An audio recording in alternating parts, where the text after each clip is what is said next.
Hello दोस्तों, स्वागत है आपका ग्रो अप एजुकेशन की नई वीडियो में। पिछली वीडियो में हमने मातृभूमि चैप्टर को पढ़ा था, उसको समझा था। आज हम उसके प्रश्न उत्तर को देखेंगे। आइए शुरू करते हैं। पहला प्रश्न है, हिंद महासागर के लिए मातृभूमि कविता में कौन सा शब्द आया है। कविता के अंदर एक शब्द इस्तेमाल हुआ था, हिंद महासागर। तो जो उसका अर्थ है या जो उसका शब्द है वो कहाँ से आया है, उसका अर्थ क्या है, वो हमें बताना है। चरण, वंशी, हिमालय या सिंधु। तो इसका जो आंसर है वो है सिंधु।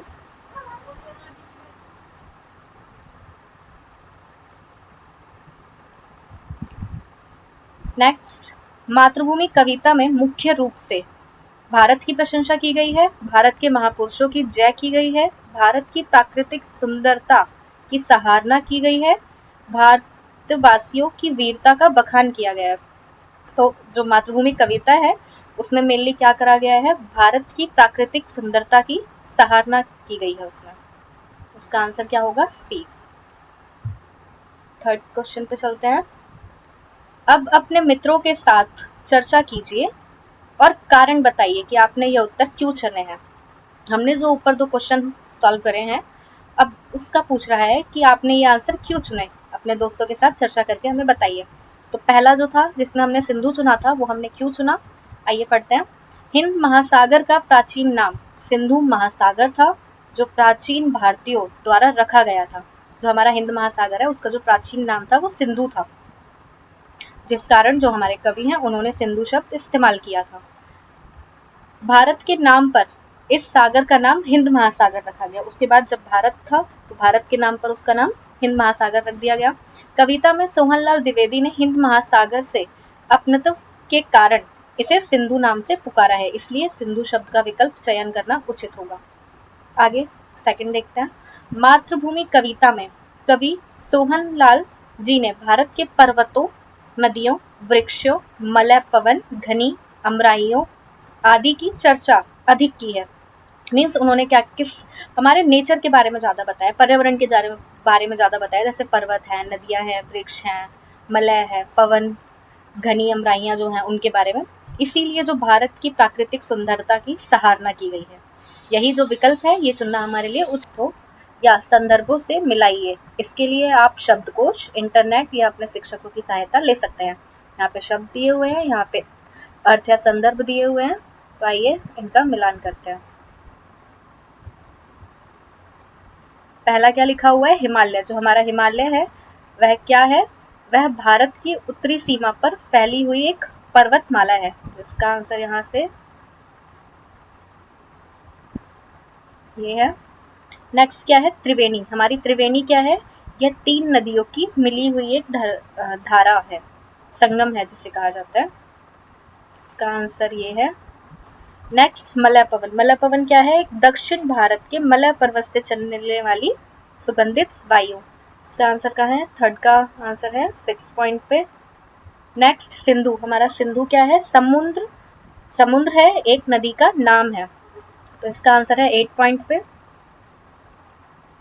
ये है। नेक्स्ट गंगा और यमुना, ये क्या है, ये एक भारत की प्रसिद्ध नदियां हैं। तो इसका आंसर है ये है। नेक्स्ट रघुपति। रघुपति कौन है, श्री रामचंद्र का नाम है, जो कि कौन थे, दशरथ के पुत्र थे, रघुपति। नेक्स्ट श्री कृष्ण कौन है, श्री कृष्ण वासुदेव के पुत्र थे, श्री कृष्ण। नेक्स्ट सीता कौन है, वह जनक की पुत्री कौन थी, जानकी। सीता जनक की पुत्री जानकी। गीता। गीता एक प्रसिद्ध और प्राचीन ग्रंथ श्रीमद् भगवद गीता, इसमें से प्रश्नोत्तर और संवाद है जो महाभारत में श्री कृष्ण और अर्जुन के बीच हुए थे। तो इसका उत्तर कहाँ है, ये है। नेक्स्ट गौतम बुद्ध एक प्रसिद्ध महापुरुष और बौद्ध धर्म के प्रवर्तक थे। इसका आंसर ये फर्स्ट पे है, ठीक है। इसमें अगर आपको ना समझ आ रहा हो तो इसके नीचे यहाँ पे आंसर्स दिए हुए हैं, आप यहाँ से भी इसको मैच कर सकते हैं, ठीक है। नेक्स्ट पे आते हैं, ये पंक्तियों पर चर्चा करें, उसके प्रश्न उत्तर हैं। कविता में से चुनकर कुछ पंक्तियां नीचे दी गई हैं, इन्हें ध्यान से पढ़िए और इन पर विचार कीजिए। आपको इनका क्या अर्थ समझ में आया? अपने विचार कक्षा में अपने समूह में साझा कीजिए और अपनी लेखन पुस्तिका में लिखिए, वह युद्ध भूमि मेरी, वह बुद्ध भूमि मेरी, वह मातृभूमि मेरी, वह जन्मभूमि मेरी। तो इसका सॉल्यूशन क्या है, आइए पढ़ते हैं। कवि ने भारत को युद्ध भूमि मेरी कहा। कवि ने जो युद्ध भूमि मेरी ऐसा क्यों कहा? क्योंकि भारत की भूमि सदा संघर्ष की भूमि रही है। ये हमें इस तरह के अभाव, अज्ञान और दुख से लड़ना सिखाती है। भारत पर कितने ही शासकों ने शासन किया, लेकिन भारतीयों ने अपनी सभ्यता एवं सांस्कृतिक पर आंच नहीं आने दी। कभी भारत को बौद्ध भूमि भी कहा है, क्योंकि महात्मा बुद्ध एंड भारतीयों को प्रेम, दया एवं अहिंसा का संदेश दिया ताकि भारत में अखंडता ना रहे। आत्मसम्मान व आंतरिक लगाव के कारण कवि इसे मातृभूमि की संज्ञा देते हैं। कवि इसे आत्मसम्मान व आंतरिक लगाव के कारण ही किसकी संज्ञा देते हैं? मातृभूमि की। अंत में कवि इस पावन धरती को जन्मभूमि कहा, क्योंकि वह इस धरती पर जन्मा है और उसमें भारत के गौरवमयी धरती पर जन्म लेने के लिए अत्यधिक गर्व है। नेक्स्ट क्वेश्चन देखते हैं। ये क्वेश्चन जो है ये हमारे सोच विचार के लिए गए जो है टॉपिक, उसके प्रश्न उत्तर हैं। आइए पहला पढ़ते हैं। कोयल कहाँ रहती है? मातृभूमि कविता के आधार पर बताइए। जो कोयल है वो कहाँ रहती है? कोयल अमराइयों में रहती है। जब हम मातृभूमि कविता पढ़ेंगे तो उसमें एक लाइन आती है जिसमें इसका आंसर छुपा हुआ है। नेक्स्ट, तनमन कौन संवारती है? जो तनमन है वो कौन संवारती है? मातृभूमि की कविता के आधार पर उत्तर बताइए। बहती मलय पवन हमारा तनमन संवारती है। नेक्स्ट, झरने कहाँ से झरते हैं? मातृभूमि कविता के आधार पर बताइए। झरने पहाड़ियों से झरते हैं। श्री कृष्ण ने क्या सुनाया था? मातृभूमि कविता के आधार पर बताइए। श्री कृष्ण ने क्या सुनाया था? उसमें एक लाइन थी ना, बंसी पुनीत गीता, तो वही लाइन इसमें आनी है। श्री कृष्ण ने मधुर बांसुरी बजाकर सबका मन मोह लिया था और गीता का संदेश भी दिया था। नेक्स्ट, गौतम ने किसका यश बढ़ाया? मातृभूमि कविता के आधार पर बताइए। गौतम ने भारत का यश बढ़ाया, पूरे संसार को अहिंसा और दया करुणा का संदेश दिया, प्राणी जगत में सभी से प्रेम करो संदेश दिया। नेक्स्ट आते हैं, इसी का है नदियां लहर रही हैं, पग पग छहर रही हैं। लहर का अर्थ होता है पानी का हिलौरा। जैसे लहर का अर्थ क्या होता है? पानी का हिलौरा मीन्स जब पानी हिलता है, ऊपर नीचे होता है तो उसको लहर कहा जाता है। मौज, उमंग, वेग, जोश। जहर का अर्थ होता है बिखरना, छितराना, छिटकाना, फैलना। कविता पढ़कर पता लगाइए कि कहाँ कहाँ छटा छहर रही है, किसका पानी लहर रहा है। ये एक पंक्ति दी हुई थी मातृभूमि कविता में। उसके बाद यहाँ पे हमें लहर का अर्थ बताया गया है और छहर का अर्थ बताया गया है।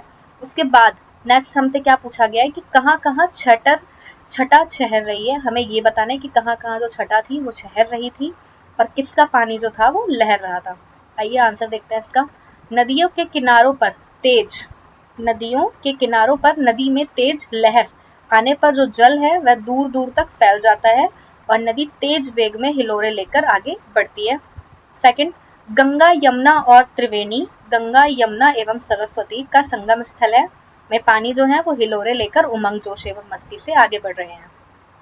नेक्स्ट चलते हैं आगे। जो कविता की रचना है ये उसके प्रश्न है। गंगा यमुना त्रिवेणी नदियां लहर रही हैं। यहाँ पे ये भी एक कविता की ही पंक्ति है। आगे क्या बोला गया है? यमुन शब्द यहाँ यमुना नदी के लिए आया है। यहाँ पे देखिए यमुना नहीं यमुन शब्द आया है और जिसका जो अर्थ है वो क्या होता है? यमुना नदी है या यमुना नदी के लिए लिया गया है। कभी कभी छवि कविता की लय और सौंदर्य को बढ़ाने के लिए इस प्रकार के शब्दों को थोड़ा बदल देते हैं। यदि आप कविता को थोड़ा और ध्यान से पढ़ेंगे तो आपको और भी बहुत सी विशेषताएं पता चलेंगी। आपको जो विशेष बातें दिखाई दे उन्हें आपस में साझा कीजिए और लिखिए, जैसे सबसे ऊपर इस कविता का एक शीर्षक है। आइए इसका आंसर देखते हैं।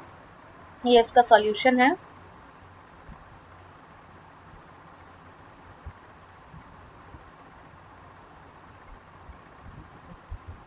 अंतिम में जन्मभूमि बाद में लिखा है और मातृभूमि पहले लिखा है। जो हमारी अंतिम पंक्ति थी उसमें उन्होंने क्या जन्मभूमि बाद में लिखा था और मातृभूमि पहले लिखा था। ये भी एक इसका सौंदर्य है जो कि उन्होंने सौंदर्य बढ़ाने के लिए इस्तेमाल किया है कविता में।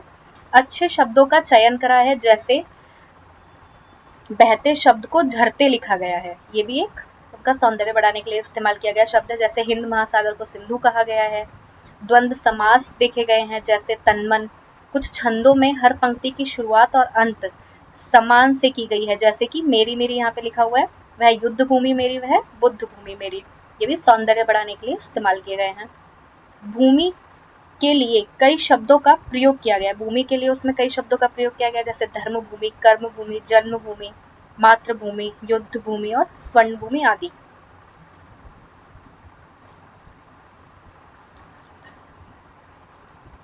आइए नेक्स्ट देखते हैं।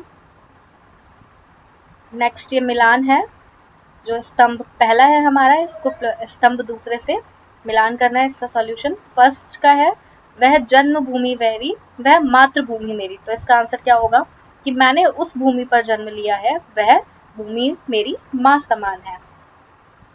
नेक्स्ट, चिड़िया चहक रही हो, चिड़िया चहक रही हैं हो मस्त झाड़ियों में। इसका आंसर क्या है? थर्ड, जिसका अर्थ क्या होता है, वहाँ की जलवायु इतनी सुखदाई है कि पक्षी पेड़ पौधे के बीच प्रसन्नता से गीत गा रही हैं। नेक्स्ट, अमराइयाँ घनी हैं, कोयल पुकारती है। इसका आंसर फर्स्ट है कि यहाँ आम के घने उद्यान हैं जिसे कोयल पक्षी आदि चहचहा रहे हैं। नेक्स्ट चलते हैं, अनुमान या कल्पना से।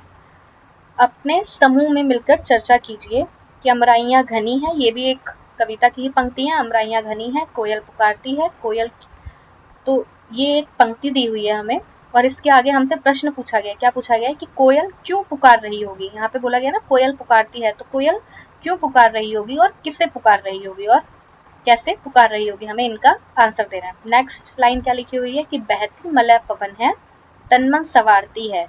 तो इसमें क्या बोला गया कि पवन जो है वो किसका तनमन सवारती है, वह कैसे करती है। नेक्स्ट आइए इसका आंसर देखते हैं, ये इसका सॉल्यूशन है।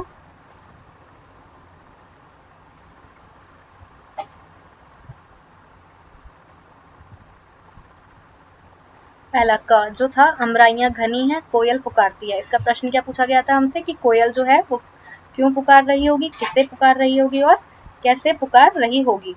उत्तर क्या है, कोयल आमतौर पर वसंत ऋतु में पुकारती है, परंतु इस वक्त देश अंग्रेजों का गुलाम था। ये कविता देशभक्ति के प्रेम को उजागर करने के उद्देश्य से लिखी गई है, इसीलिए अमराइयों के घनी होने के तात्पर्य हो सकता है कि चारों ओर परतंत्रता का अंधेरा फैला हुआ है। शायद कोयल भी लोगों को स्वतंत्रता के लिए लड़ने को प्रोत्साहित कर रही है और अंग्रेजों को भारत छोड़ने का आह्वान कर रही है। उत्साहवर्धक देशभक्ति के गीत गाने के लिए अपने साथियों को कूक करके पुकार रही होगी। मीन्स इसमें क्या बोला गया है कि जो कोयल है, वैसे तो वो आमतौर पर वसंत ऋतु में पुकारती है, परंतु ये जो कविता है ये कब लिखी गई थी, जब जो हमारा देश था वो अंग्रेजों का गुलाम था। तो ये हमारे जो देशभक्ति थे, जो लोग थे हमारे भारत के, उसमें देशभक्ति उजागर करने के उद्देश्य से लिखी गई थी। नेक्स्ट जो ख था, बहती मलय पवन है, तनमन सवारती है। पवन किसका तनमन सवारती है, वह कैसे करती है। तो इसका उत्तर है, पवन उन सभी प्राणियों का तनमन सवारती है जो उसके रास्ते में आते हैं। दक्षिण दिशा के मलय पर्वत पर अधिक मात्रा में चंदन के पेड़ हैं। जो हमारे दक्षिण दिशा में मलय पर्वत जो हैं, उन पर किसके पेड़ हैं, ज्यादातर चंदन के पेड़ पाए जाते हैं, जिससे हमें शीतल, सुगंधित और स्वास्थ्यवर्धक हवा मिलती है। नेक्स्ट पे चलते हैं, शब्दों के रूप पे। नीचे दी गई पंक्तियों को पढ़िए। कौन सी पंक्ति दी हुई है, देखिए, जगमग छटा निराली, पग पग छहर रही है। इन पंक्तियों में क्या बताया गया है, इन पंक्तियों में पग शब्द को 2 बार आया है, जिसका अर्थ होता है हर पग। जैसे कि पग पग मतलब हर पग या हर कदम पर। शब्दों के ऐसे कुछ और जोड़े नीचे दिए गए हैं, इनके अर्थ लिखिए। तो अब क्या करना है, हमें इनके अर्थ लिखने, जैसे घर घर, बाल बाल, सांस सांस, देश देश, पर्वत पर्वत। इसका उत्तर क्या होगा, देखिए, पहला क्या है, घर घर। तो हम क्या कह सकते हैं कि प्रत्येक घर, ठीक है, हम कहते हैं ना कि घर घर की ये कहानी है, मीन्स प्रत्येक घर की ये कहानी है, या प्रत्येक घर में ऐसा होता है, या घर घर में ऐसा होता है। बाल बाल मीन्स हर बाल, क्या देते हैं कि हर बाल मीन्स हर बच्चे को ऐसा मिलना चाहिए, या सिर के बाल, या फिर बाल बाल बचे, ऐसे शब्द का इस्तेमाल होता है। सांस सांस, हर सांस विशेष एक और अर्थ भी हो सकता है, थोड़े से अंतर में से बचना, जैसे वह गिरने को था पर बाल बाल बच गया, ये वाला सेकंड वाले का ही है, यहाँ पे देख लीजिएगा। देश देश, प्रत्येक देश में, पर्वत पर्वत, हर पर्वत, ठीक है। नेक्स्ट क्या है, नेक्स्ट देखते हैं। वह युद्ध भूमि मेरी, वह बुद्ध भूमि मेरी। कविता में भूमि शब्द से अलग अलग शब्द जोड़कर नए नए शब्द बनाए गए हैं। आप भी कुछ नए शब्द बनाइए और उनके अर्थ पता लगाइए। संकेत जैसे तप, देव, भारत, जन, कर्म, कर्तव्य, मरु, मलय, मल, यज्ञ, रंग, रण, सिद्ध और आदि। तो आइए इसका सॉल्यूशन देख लेते हैं। जैसे कि भूमि लिखा हुआ है बीच में, हमें इसमें क्या करना है, इन शब्दों की मदद से भूमि लगाते हुए भूमि शब्द और बनाने, जैसे कि देव भूमि हो जाएगा, जन्मभूमि हमारी, कर्म भूमि, रणभूमि, तप भूमि और रणभूमि, ठीक है। ये आप इसमें लिख सकते हैं, इसका सॉल्यूशन है। नेक्स्ट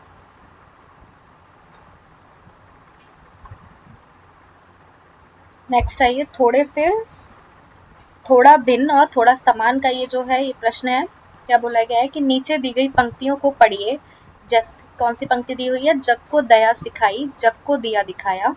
दया और दिया में केवल एक मात्रा का अंतर है, लेकिन इस मात्रा के कारण शब्द का अर्थ पूरी तरह बदल गया है। बिल्कुल, यहाँ पे देखिए, जो दया है और दिया है, यहाँ पे बस एक ई की मात्रा का फर्क है, जिसके कारण दया और दिया का पूरा अर्थ बदल गया है।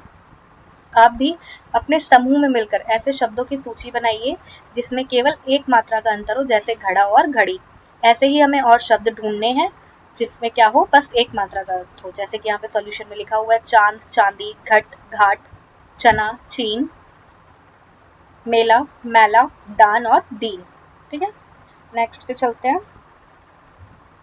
ये पार्ट से आगे के प्रश्न हैं,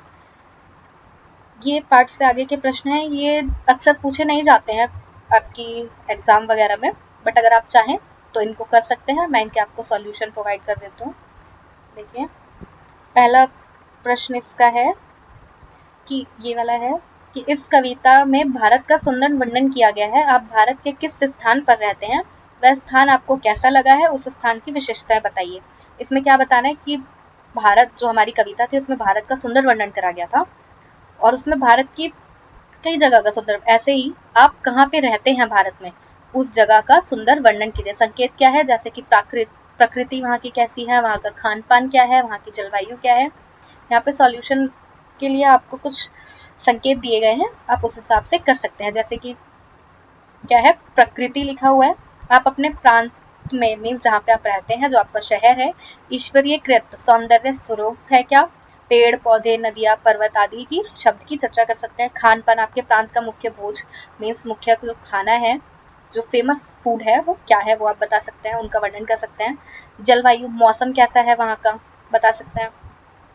आप शिमला साइड के हैं तो ठंडा मौसम है, उत्तराखंड साइड के हैं या दिल्ली साइड के हैं, यूपी साइड के हैं, तो आप वो भी लिख सकते हैं।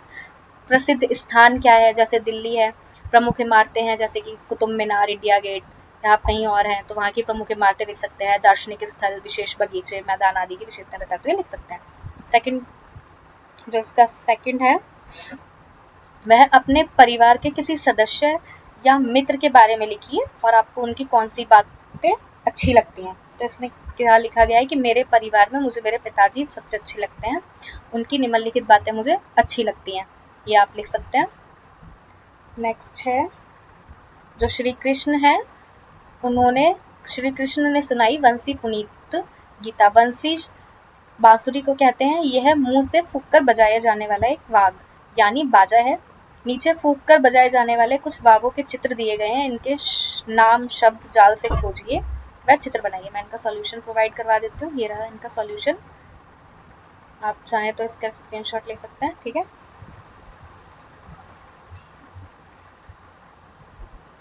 नेक्स्ट जो है वो आज की पहेली का प्रश्न है, ये रहा, ये है इसका आज की पहेली का प्रश्न। ऊपर क्वेश्चन है, नीचे आंसर है, आप इसका स्क्रीनशॉट ले सकते हैं।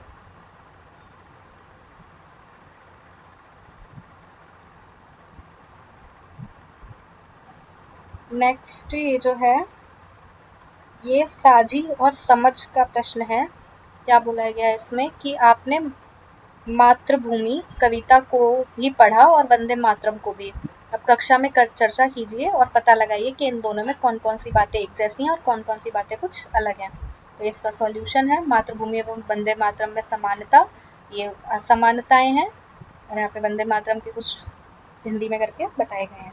ठीक है, अगर आपने पुरानी वीडियो नहीं देखी है तो उसे भी देख लीजिए जाके, पहले कविता समझिए और फिर उसके प्रश्न उत्तर को सॉल्व कीजिए।